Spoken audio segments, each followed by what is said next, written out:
All right. Well, thanks for joining. I got Cecilia Sivertson here on the line with Nana's Secret. Cecilia, how are you? I'm good. How are you? I'm doing well. So for the audience of Baked and Awake and wherever else this podcast gets sent off to in the deep, dark web, why don't you tell us a little bit about yourself and what you do? Well, I'm Nana of Nana's Secret. I create cannabis-infused products for children with epilepsy. We're getting ready to launch a new CBD-only line just for children. That's what I'm doing. Continuing to do something new with someone different every day. Yep. Cool. Well, let's just jump right into events, kind of a recap of the industry, cannabis and hemp, and whatever else comes along. Recently, there was the Interchange hosted by the Marijuana Venture. There's more than 40 growers and processors at this event here locally in Seattle, and it's been described as speed dating for producers, processors, and retailers, which obviously can help network and expand your sales, right? Kind of a good little opportunity there. Have you been to that one yet? I haven't been to that one yet. I would like to go. There's so many cannabis events that I want to attend, and they're just a little bit overwhelming to keep up with all. We need a calendar, like a yearly calendar, so that everyone can plan in advance to get to these events. Yeah, this is a good one. Obviously, gives you the opportunity to sit down every 20 minutes. A bell will ring, and then you shift and talk to the next person. So very efficient, very organized. Awesome. Where is this? That is in Renton, just about 15 minutes south of Seattle, and they host that, I think, 3 or 4 times a year, at least twice. Oh, we definitely need to go to that event. Yes, ma'am. Another thing that's going on internationally today is the Cannabis conference in Vancouver, BC. Wanted to get up there for that today, but just didn't quite make it across the Canadian border. But obviously with the news that's come up, we'll get into that in a little bit, but a lot of international news hitting the cannabis scene. And again, the Cannabis conference, something that is happening at least once a year in Vancouver. They were just in Toronto for a different event, but yeah, stuff's popping up. It's pretty cool. Yeah, I should let you know, Nana does have her plan to do international trade with the cannabis and the CBD, mostly the CBD, until the laws change. But we are talking with people about exporting the patches almost immediately, and other products as well. Beautiful. All right, we start everything off with ripped from the headlines. We find the dumbest scenario and rap about it. So apparently there was a Colorado man caught with a trunk full of cannabis in southeast Wyoming. So this guy's 29 years old. He left Colorado with a trunk full of cannabis and then got pulled over in Wyoming for, cutting off a police officer. Had more than 100 pounds in his trunk. I'm just not sure that's really worth it. No, that's not worth it. Cannabis is legal now, so putting 100 pounds of anything in your trunk that's not legal in other states, it's just asking for trouble. We don't need to do things like that. It's not necessary. We have enough legal medicine that we can provide to the whole world. We don't need to be doing things that are illegal. Mm-hmm. Right. In other headlines, cannabis might be good for your sex life. What have you heard about evidence regarding cannabis lubricants and sexual aids? Haven't heard anything about these products, but I can tell you I'm 60 years old. I use cannabis every day. My life is great. All right. Love that. I think this is pretty cool. Up in Anchorage, they just had a massive earthquake, and obviously when you have glass and bongs, rigs, that kind of thing, they break. So there was a a store that took advantage of that publicity and offered major sales to anybody who had a broken bong during the earthquake in Alaska last week. Yeah, did you get the photos of that? I've seen some of them. The roads look pretty tore up. Yeah, I have a friend who has a grow up there, and they said, luckily for them, they were far enough away. It just kind of made the light shake a little bit. Yeah, it wasn't as bad as some other ones, for sure. Mm-hmm. Yeah. So out of the no shit Sherlock file, vaping cannabis gets you higher than smoking it. Who says? This is in the Life Science magazine. Vaporizers, obviously, the oil concentrate is in the 80s to 90s percent of THC, compared to flower that might be in the high teens, maybe 30% maximum. So I don't know if I agree with that, Josh, because I have done both, and the vape pens, I think for me, with someone with epilepsy, I have to have high dosage of medicine every day so I don't have a seizure. And the vape pens, they don't really work that well for me. That's good feedback. So maybe it's not a Captain Obvious situation that vaping gets you higher. So yeah, that's an interesting counterpoint. I think a lot of people. Yeah, I don't believe that's true, because I can smoke just a regular blunt, and I know how that makes me feel, and then I can smoke a vape pen. But I guess if you consume the same amount of oil from a vape pen that you did from an entire blunt, then yes, you might get like higher or something. I'm not sure, because my medicine doesn't make me high. It keeps me from having seizures. Yeah, I think with the microdosing of the vape pens, it's a different effect. Like you said, smoking flower has maybe a full spectrum effect to it, where the isolation of the isolate or distillate is it's just a different high. So even though the percentage is higher, overall the feeling of smoking flower, you feel is a better, more encompassing high than maybe that fragmented vape experience. Yeah, I think it's really important though that people understand that smoking marijuana to get high, that's old news. This plant has so many medicinal benefits and can help so many people who are sick that possibly would never have any help. They need to start talking about these medical benefits for this plant. Even though it is a recreational product, it's keeping a lot of us alive today.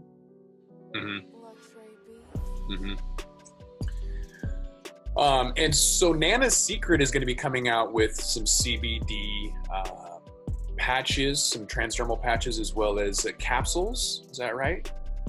Or is it? That's right. We've got capsules, patches, tinctures, caramels, topicals.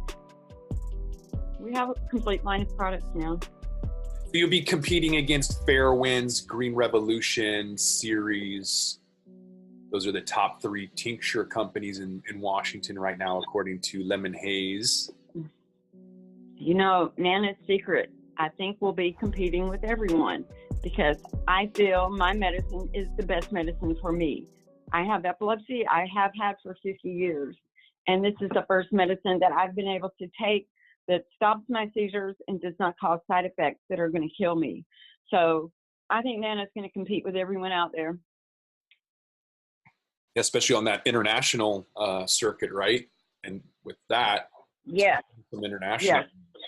We have our own international division, so to speak, with professionals who have been in the import-export business for probably as long as I've been around.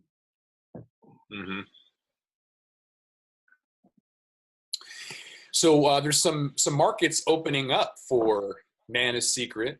Luxembourg recently allowed residents to allow for recreational cannabis. So it looks like Luxembourg jumped in front of Mexico to become the world's 3rd country to legalize. So Luxembourg allows for residents only to have recreational cannabis. This is Germany, right? This is Luxembourg. Yeah, it's close, but no. Yeah. Yeah, so that's good news. The UN was meeting this week, or last week, excuse me. They met late last week to reschedule cannabis on a global basis. So the UN met, I think they met in New York or DC, and they had a meeting on international rescheduling of cannabis, and then decided to rescheduling and delay the outcome. So all in all, I think it's a good move, but what do you think about the potential for global legalization via the UN? I think we need global legalization because there's people all over the world that's dying that could not be having the issues that they have today if they had cannabis. So until patients around the world are able to access this medicine, there has to be a lot of changes. Mm-hmm. One of those changes should be allowing banking to function properly. A lot of people are going to Canada and using the Canadian public market to generate funds via an IPO or reverse merger. Right now, there's a Canadian company that just paid $160 million to acquire an Oregon cannabis firm. Acreage Holdings inked a $160 million deal to acquire Form Factory, a Portland, Oregon-based marijuana-infused edibles manufacturer and distributor. I've never even heard of this company, and yet some Canadian firm just dumped $160 million into an Oregon edibles company. That valuation seems a little crazy to me. What do you think?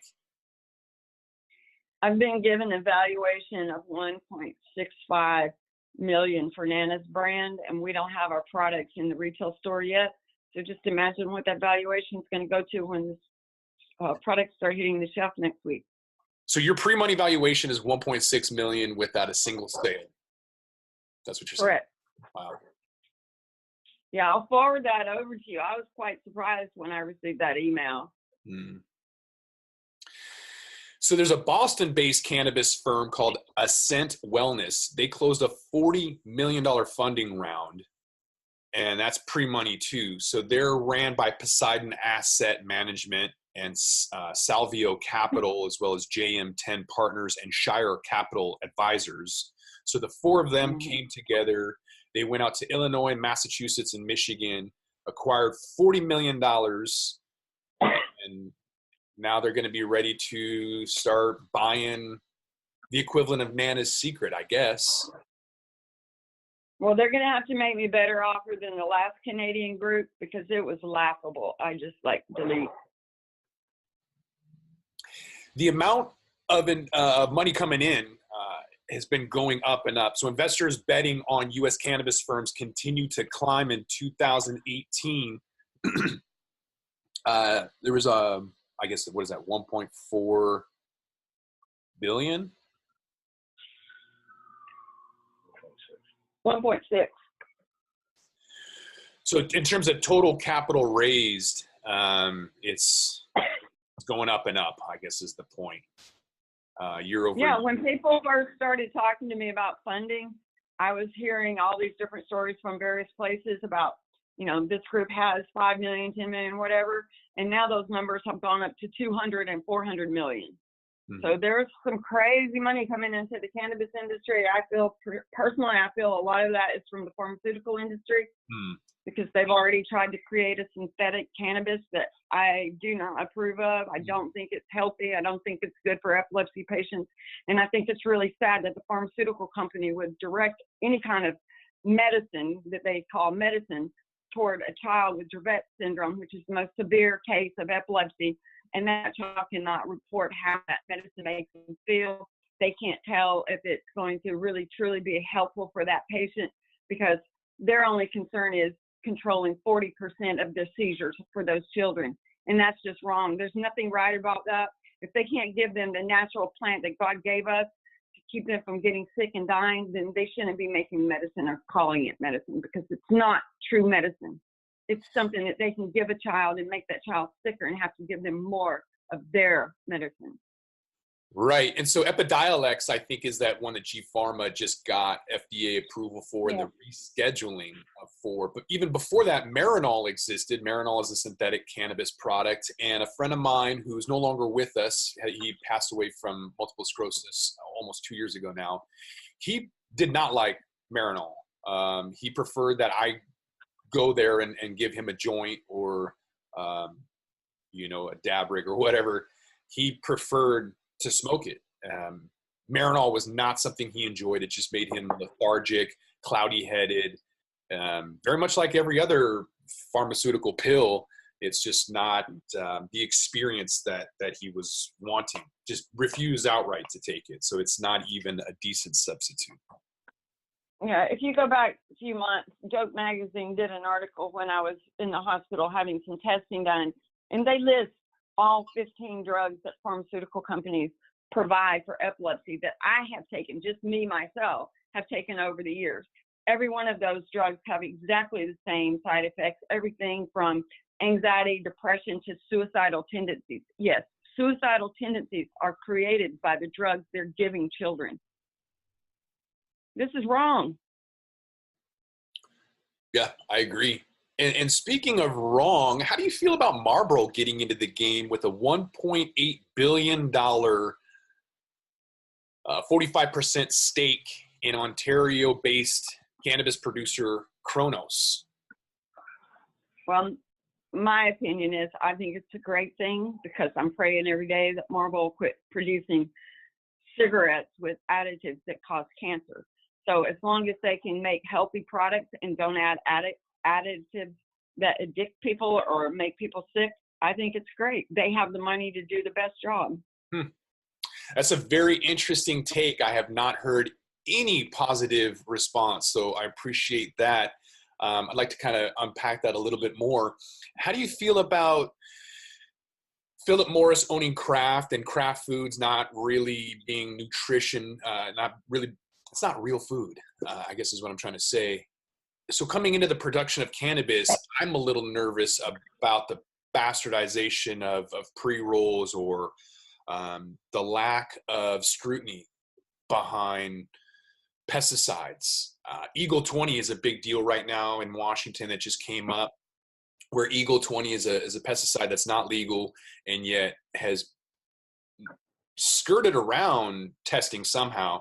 And yet when it's in a vape pen, that Eagle 20 will kill you, because when heated up, that Eagle 20 has carcinogens in it. That cancer obviously is popcorn lung and kill you.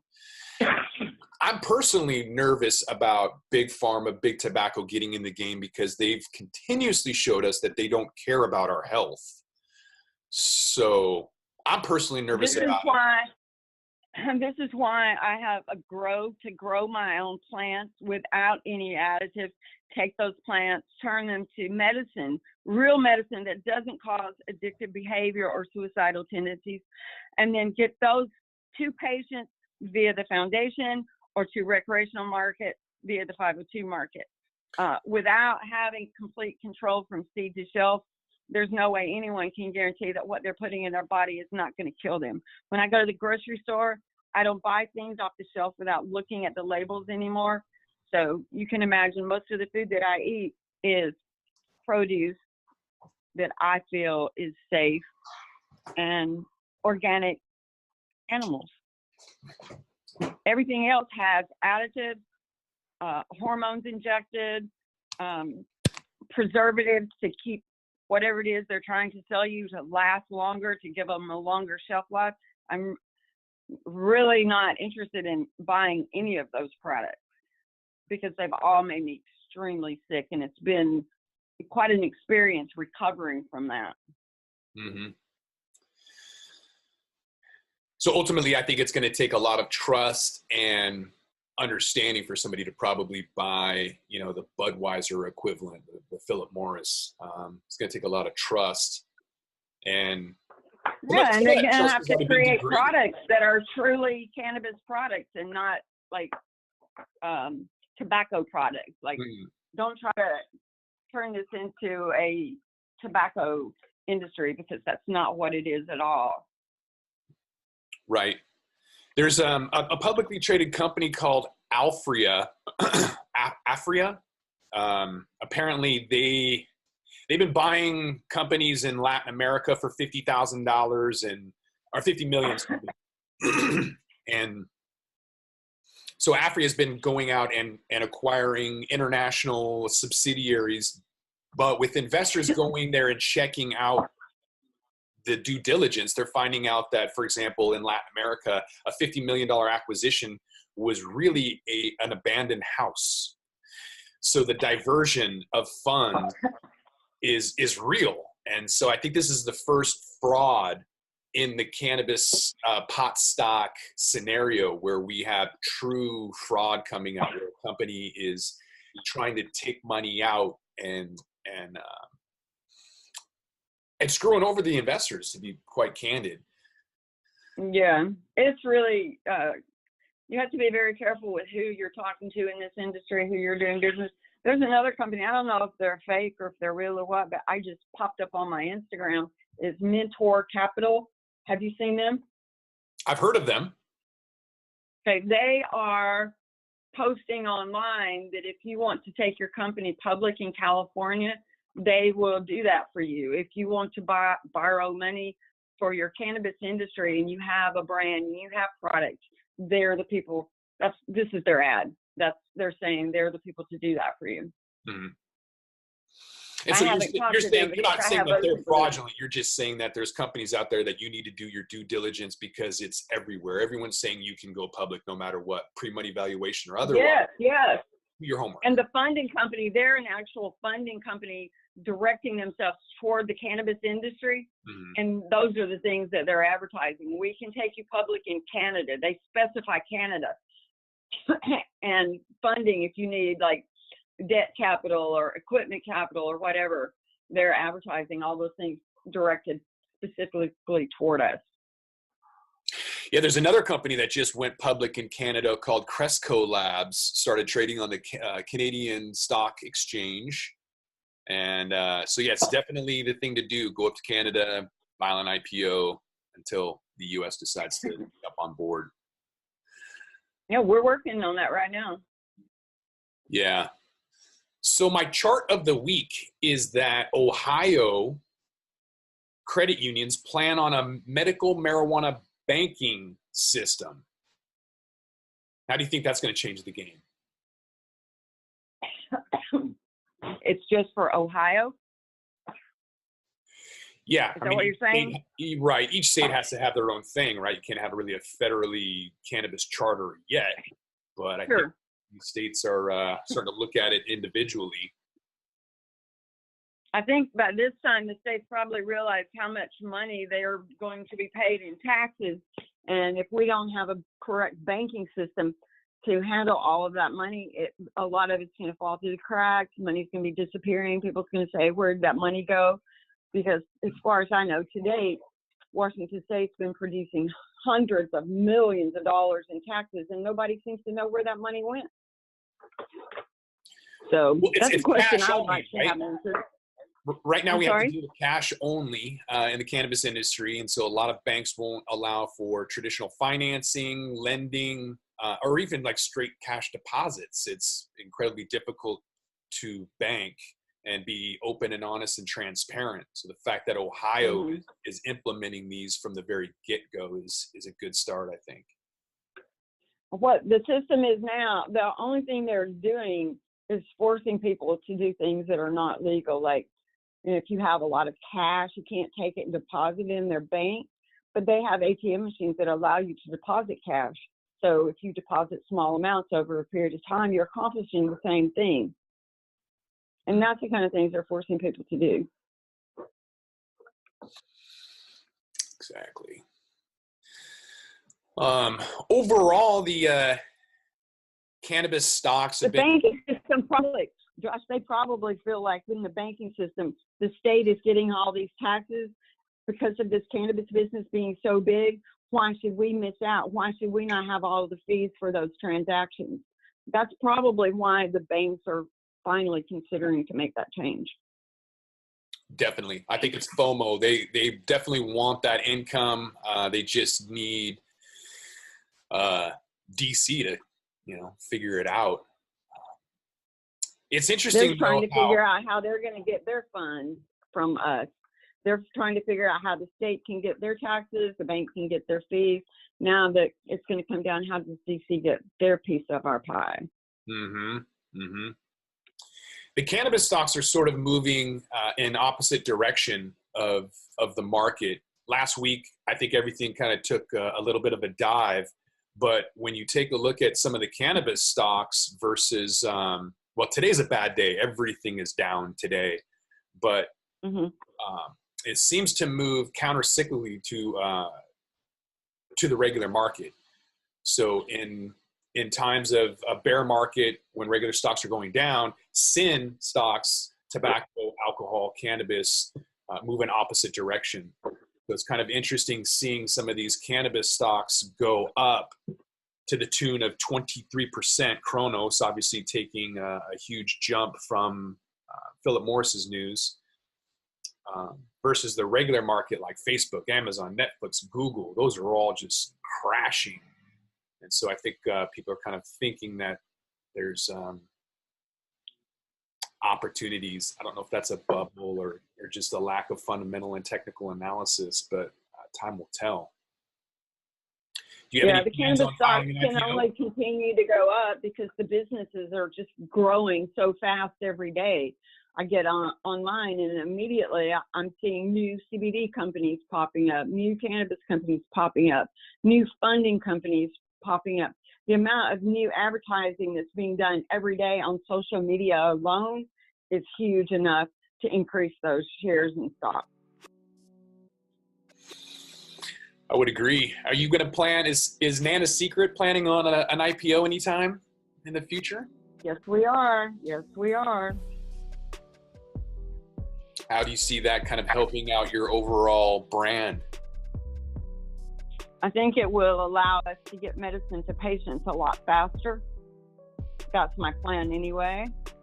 I am working in an industry that's more concerned with the almighty dollar and how much they can put in their pocket than what the medicine actually does for people around the world. We all need it. And if we get older, our cannabinoid systems get aged and sick, and they need this plant to regenerate and to heal them. So that's my take on that. Mm-hmm. If you had a crystal ball and you're looking inside of it, you've been in the game for a while, medical and recreational for at least the last half decade, officially, and longer than that, of course, personally. Mm-hmm. What when you look inside that crystal ball, what is the future of cannabis? Is there something niche, new, or neat that you see in this crystal ball?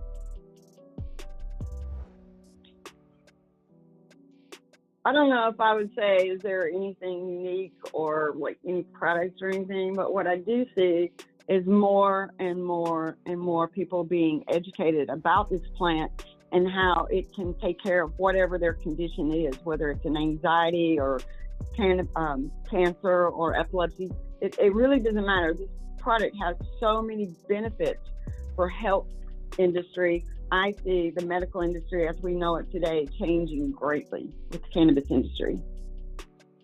I would agree with that. Any last words? Any shout out? Anything you want to say? Yeah, big shout out for Dope Magazine. They have an event coming up on the 20th. I'm going to be there, and I'm excited to see everyone there for the holiday. And which event is that? Dope Magazine has an event on the 20th of this month. Mm-hmm. You don't have the link for that? I'll send you a copy. I do. I was just trying to get you to say what it was. It's a holiday event party, right? It's a holiday event party for people in the 502 industry.